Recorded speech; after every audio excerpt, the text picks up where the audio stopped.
بسم اللہ الرحمن الرحیم الحمدللہ رب العالمین السلام علیکم ورحمۃ اللہ وبرکاتہ۔ آج ہم آپ کے سامنے کچھ ایسی چیزیں گوشت گزار کریں گے کیونکہ ہمارے بہت ساری مائیں بہنیں بیٹیاں دوست احباب بزرگ وظائف کرنے کا بے حد شوق ہوتا ہے، ذکر کرنے کا بے حد شوق ہوتا ہے اور ذکر کرنا بھی چاہیے کیونکہ اللہ رب العزت کلام مجید فرقان حمید میں ارشاد فرما رہا ہے کہ الا بذکر اللہ تطمئن القلوب، کہ بے شک اللہ ہی کے ذکر سے دلوں کو اطمینان حاصل ہے، دلوں کو سکون حاصل ہے۔ تو اگر تو ہم اس نیت سے کرتے ہیں کہ ہمیں دل کا سکون حاصل ہو تو پھر تو یہ بات ٹھیک ہے۔ اگر ہم خاص کسی چیز کے لیے اس کو وظیفہ اپنا بنا لیتے ہیں، ورد اپنا بنا لیتے ہیں، تو اس کے بہت سارے نقصانات بھی ہیں اور فائدے بھی ہیں۔ فائدے کس صورت میں ہمیں مل سکتے ہیں اور نقصانات کن صورتوں میں ہمیں مل سکتے ہیں، یہ پیغام جو ہے یہ میں آج آپ تک پہنچانا چاہتا ہوں۔ نقصانات اس صورت میں ہوتے ہیں کہ جب ہم اس چیز کے حامل نہیں ہوتے۔ مثال کے طور پر ایک بندہ بددیانت ہے، وہ جھوٹا بھی ہے، بدکار بھی ہے، بے نمازی ہے، نماز نہیں پڑھتا، والدین کا نافرمان ہے، رشتہ داروں سے قطع تعلق اختیار کرتا ہے وغیرہ وغیرہ، اس طرح کے گناہوں کی طرف وہ متوجہ ہے، اور رات کو یا دن کو یا کسی کے ٹائم پر وہ تسبیح لے کر بیٹھ جائے اور وہ وظیفے کرنا شروع کر دے تو ان وظیفوں کا فائدہ کوئی نہیں ہوتا، الٹا نقصان ہوتا ہے۔ یاد رکھیں کہ اللہ رب العزت پاک ہے اور اس کی پاکی بیان کرنے کے لیے ہمارا ظاہر اور باطن بھی پاک ہونا ضروری ہے۔ نمبر 2، بہت سارے احباب کا یہ کہنا بھی ہے کہ ہم نے فلاں وظیفہ کیا مگر اس سے ہمیں کوئی فائدہ حاصل نہیں ہوا،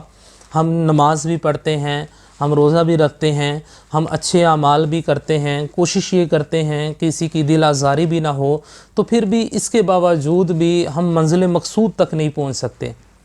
تو اس کا جواب بڑا آسان ہے، وہ میں آپ کو دے دیتا ہوں۔ مثال کے طور پر آپ کے پاس کوئی بندہ آپ کو ایک جگہ پر لے کر جاتا ہے اور وہ جگہ جو ہے وہ زیادہ بڑی نہیں، 10x10 کی وہ جگہ ہے، اور آپ کو کہا جاتا ہے کہ اس جگہ کے اوپر سونا ہے، یہاں پر سونے کا خزانہ ہے، آپ اس کو حاصل کر لو۔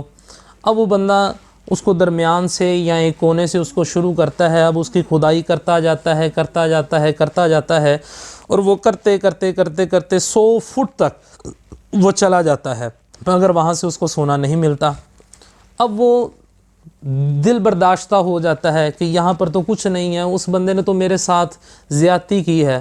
تو وہ پھر اس بندے کے ساتھ رجوع کرتا ہے، تو وہ بندہ کہتا ہے نہیں سونا وہیں پر ہے،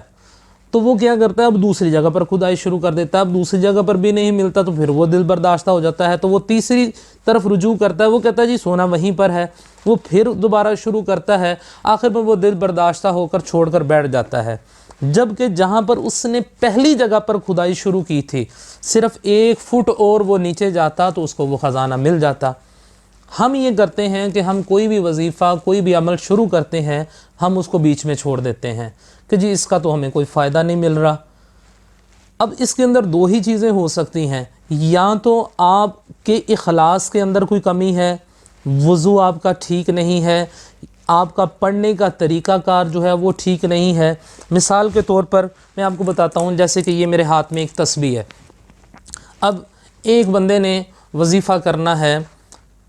قل هو اللہ احد اللہ الصمد لم یلد ولم یولد ولم یکن لہ کفوا احد۔ اب وہ وظیفہ کس طرح کرا، قل اللہ احد اللہ الصمد لم یلد ولم یولد ولم یکن لہ کفوا احد، قل اللہ احد اللہ الصمد لم یلد ولم یولد ولم یکن لہ کفوا احد، قل اللہ احد اللہ الصمد لم یلد ولم یولد ولم یکن لہ کفوا احد۔ بھئی آپ کیا کر رہے ہیں؟ یہ آپ مذاق کر رہے ہیں، یہ آپ مذاق کر رہے ہیں۔ وظیفے کا ورد کا مطلب یہ ہوتا ہے کہ آپ اس کو اطمینان کے ساتھ سکون کے ساتھ آپ اس کو کریں۔ اب دیکھیں نا جس طرح سے آپ یہ کر رہے ہیں، اگر کوئی بندہ کسی بندے سے آپ کو کوئی کام ہے یا اس بندے کو آپ سے کوئی کام ہے تو وہ آپ سے آ کر بات کرتا ہے، مثال کے طور پر اس نے آپ سے یہ بات کرنی ہے کہ بھائی آپ اپنے گھر میں سے کسی بڑے کو بلا دیں، مجھے اس سے کوئی ضروری بات کرنی ہے، اور وہ آپ سے آ کر یوں بات کرے کہ یار اپنے گھر میں سے کسی بڑے کو بلا دو، میں نے اس کو بات، وہ آپ کو جب اس کی سمجھ نہیں لگ رہی ہے، جب ہم اللہ تعالیٰ قرآن پاک میں ارشاد فرما رہا ہے کہ قرآن کریم کو خوب ٹھہر ٹھہر کر پڑھو، ہم اس کو سپیٹوں کے ساتھ پڑھنا شروع کر دیتے ہیں، پھر ہم کہتے ہیں جی ہمیں اس کا فائدہ نہیں ملا، تو اس کا بھی پھر وہ کوئی رزلٹ سامنے نہیں آتا۔ جب بھی کوئی بھی ورد کریں،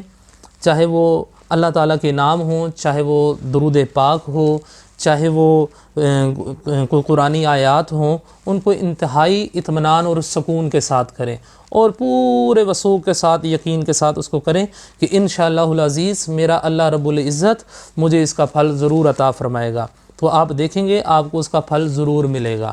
اور پھر اس کے نقصانات جو ہوتے ہیں، جب ہم اس کو صحیح طرح سے نہیں پڑھتے، بیچ میں چھوڑ دیتے ہیں، تو پھر اس کے نقصانات بھی ہوتے ہیں۔ نقصانات کن صورتوں میں ہوتے ہیں؟ گھر میں تنگی کا آ جانا، گھر میں پریشانی کا آ جانا، تکلیفوں کا آ جانا، بیماریوں کا آ جانا۔ اس کی وجہ یہ ہوتی ہے یا تو ہم اس کو بیچ میں چھوڑ دیتے ہیں، یا پھر ہم کیا کرتے ہیں کہ ہم اس کے پورے قرائن پورے نہیں کرتے، جس کی وجہ سے یہ سارے معاملات ہوتے ہیں۔ تو اس لیے کوئی بھی وظیفہ کریں، کچھ بھی پڑھیں، تو اس کے لیے اس کے قرائن کو پورا کرنا بے حد ضروری ہے۔ اللہ تعالیٰ کی بارگاہ میں دعا ہے کہ اللہ تعالیٰ ہمیں صحیح معنوں میں دین حنیف کو سمجھنے کی توفیق عطا فرمائے۔ آمین بجاہ النبی صلی اللہ تعالیٰ علیہ وآلہ وسلم۔